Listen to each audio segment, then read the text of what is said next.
Hello दोस्तों, स्वागत है फिर से आपके अपने यूट्यूब चैनल में। आज हम पढ़ने के वाले हैं आज हम देखने वाले हैं चैप्टर 2 है, उसके इंपॉर्टेंट क्वेश्चन। हम चैप्टर वाइज चल रहे हैं। इससे पहले आपको एक क्लास मिल चुकी है, चैप्टर फर्स्ट के सभी इंपॉर्टेंट क्वेश्चन मिल चुके हैं।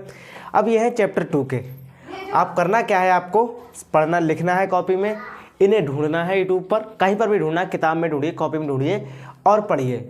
कोई फ़र्क नहीं पड़ता कि आप कहाँ से पढ़ रहे हैं, कि आप मेरे ही चैनल से पढ़ें, दूसरे से पढ़ें, कोई फ़र्क नहीं पड़ता। फ़र्क तब पड़ता है जब आप नहीं पढ़ते हैं। आपको करना क्या है, कॉपी में नोट कीजिए और पढ़िए। वही क्वेश्चन है जो बोर्ड में आते ही है। तो फर्स्ट क्वेश्चन स्मॉल से, छोटे से शुरू करते हैं। अति लघु उत्तरीय प्रश्न। उदासीनीकरण अभिक्रिया क्या है और दो उदाहरण दीजिए। उदासीन का मतलब होता है बाबा आदमी।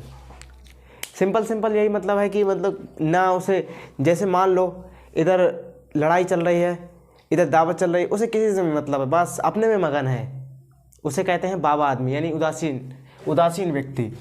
ये होती है उदासीनीकरण अभिक्रिया। आप चाहें तो इसे थोड़े से आप साइंस की लैंग्वेज में पढ़िएगा किताब से। पीएच की परिभाषा दीजिए और इसका हाइड्रोजन सांद्रण से क्या संबंध है। आपको इस चैनल पर भी सब चीज़ मिल जाएंगी, चिंता ना करें, क्योंकि सीरियल से मिलेंगी, थोड़ा टाइम लग सकता है लेकिन मिलेंगी ज़रूर।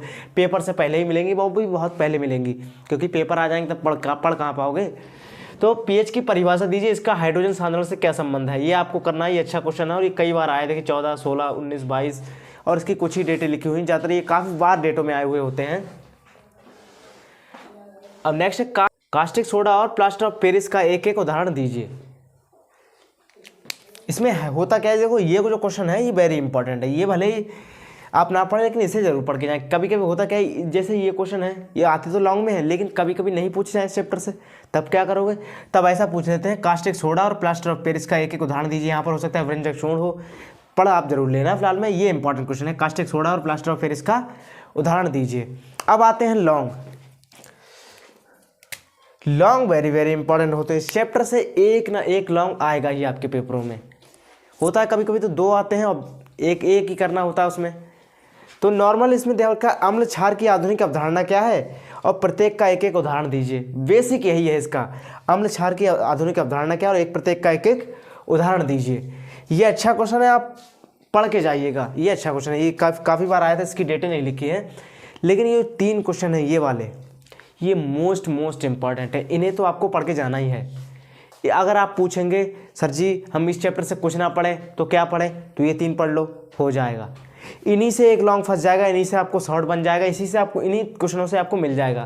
फिलहाल में इन्हें भी आप पढ़ के जाइएगा। इनका मतलब ये नहीं कि आप इन्हें इग्नोर मार दें, पढ़ के जाइएगा, इन्हें भी पढ़ना है।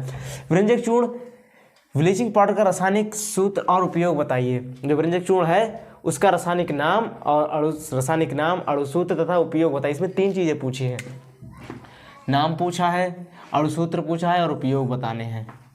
इनके आपको वीडियो सीरियल से मिलेंगी लेकिन कल परसों में, अभी नहीं। बेकिंग पाउडर क्या होता है, खाने का सोडा, बेकिंग पाउडर को बोलते हैं, खाने का सोडा होता है। का रासायनिक नाम इसमें बताना है, अणुसूत्र इसमें बताना है, इसको बनाने की विधि और 2 भौतिक तथा रासायनिक गुण लिखिए। ये इंपॉर्टेंट क्वेश्चन है, मोस्ट इंपॉर्टेंट। ये 100% वाले क्वेश्चन होते हैं।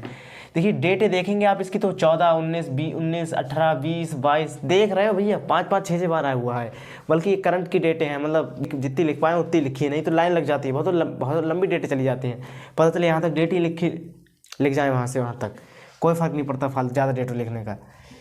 अब question number 4, plaster of Paris, इसे बनाने की विधि, गुण और उपयोग बताइए। अगर आपको कुछ पढ़ने की इच्छा नहीं, बिल्कुल आप कतई ठान के बैठे हैं भैया कि हमें एक इंपॉर्टेंट बता दो, कहीं कुछ नहीं पढ़ेंगे, तुझे पढ़ जाओ, हो जाए काम, बस ये पढ़ जाओ, ये 100% गारंटी। इसमें से प्लास्टर ऑफ पेरिस के उपयोग पूछ लेता है, कभी कभी बनाने की विधि अलग ही पूछ लेता है। बिल्कुल ज़रूरी नहीं है कि पूरा ही पूछे, लॉन्ग पूछे।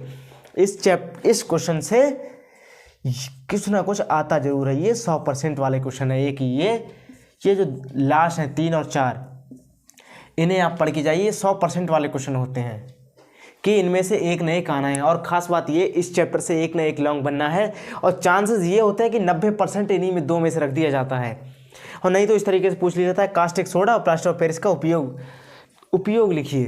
नॉर्मल कुछ ज़्यादा इसमें नहीं होता। देखिए तो इस तरीके से आपने कॉपी में छाप लेना, थोड़ा साइड से हट जाते हैं, स्क्रीनशॉट ले लो, तो ले लिया होगा, वीडियो पॉज करके ले लेना। खैर तो ये चीज़ आपको समझ में आ गई होगी।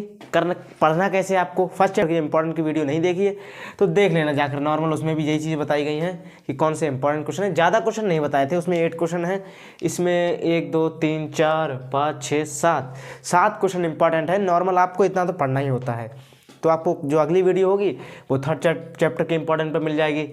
अब आप कहेंगे सर जी आपने बहुविकल्पी प्रश्न तो बताए नहीं, जो बहुविकल्पी प्रश्न होते हैं ऑब्जेक्टिव, उन्हें आप क्या करना, जब आप मॉडल खोलो, नॉर्मल आपके पास मॉडल होगा ही, नहीं तो आपको यहाँ पर वीडियो मिल जाएंगी।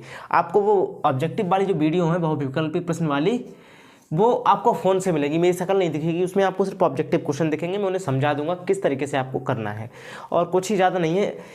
केमिस्ट्री में टोटल 5 चैप्टर हैं, 5 में से एक एक आएगा, एक एक ऑब्जेक्टिव, और 5 ही ऑब्जेक्टिव आते हैं। 6 आते हैं, एक तो हो सकता है 1 से 2 आ जाएँ, ये भी कोई बड़ी बात नहीं है। तो नॉर्मल आपको समझ में आ गया होगा आप करना क्या है। हाँ, जब आप मॉडल खोलें तब आप उसमें देखें कि सबसे ज़्यादा डेटे किस पे लिखी हैं। मिनिमम 2 डेटों वाला, मिनिमम जिस पे 2 डेट लिखी हूँ, और जो करंट की डेटें हों, जैसे 22 की है, 19 से ऊपर वाली 20 21 22 इतनी डेटें हैं, उन्हें आप जरूर पढ़ लेना। और 22 वाले तो खासकर पढ़ ही लेना, क्योंकि होता क्या है कभी कभी रिपीट हो जाता है, ज़्यादातर रिपीट होती हैं चीज़ें। बच्चा होता क्या है कि 22 में, यार 22 में आया है, अगली बार, इस बार नहीं आएगा, नहीं छोड़ देते हैं, तो वही रख देते हैं। थोड़ा सा माइंड सेट के साथ पढ़िए, आप अच्छा कर पाएंगे, अच्छे 90+ आप ला सकते हैं, लगे रहिए। तो आज की बात यहीं तक थी, मिलते हैं अगली क्लास में। चैनल पर नए सब्सक्राइब कर लेना। तब के लिए जय हिंद, जय भारत।